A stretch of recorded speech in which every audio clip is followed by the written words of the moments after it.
iota, no? Extremely small amount. So, ibig sabihin, yung katiting, no? Wala ka nakikita ni katiting o bakas ni katiting ng isang bagay o ng isang pag-uugali. So, ano ko yan eh, no? Narinig ko yan dun, ito, dahil sa current events yun. Sinabi nung isang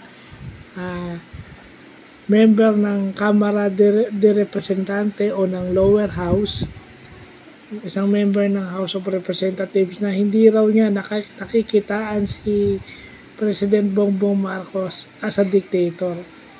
He doesn't see na iota of the current president to be a dictator like his father, the late Ferdinand Marcos Sr. So, niresearch natin yung iota. Yung iota is IOTA, extremely small amount. So, ibig sabihin, wala siya nakikita ni katiting na magiging dictator. Iota, yung iota ang focus natin dito. Hindi yung ano, no, alam mo naman na hanggat maaari ayaw natin mga politiko. Yung word lang, example lang yon. Importante yung nalalaman natin yan.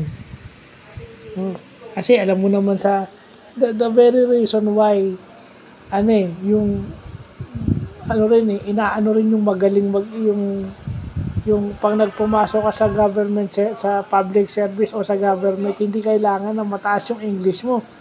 Kasi hindi ka maiintindihan ng tao. Kaya yung mga hindi sila makarelate sa masa dahil ang lalalim ng English na ginagamit nila.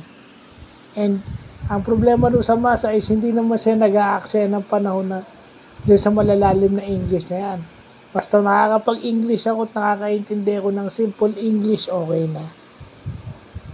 So, yun sakit na ng tao yun, na hindi na natin basta maalis. Pero, yun na nga, kaya nagpa-vlog tayo ng mga ganito para at least kahit ako, malaman ko rin yun.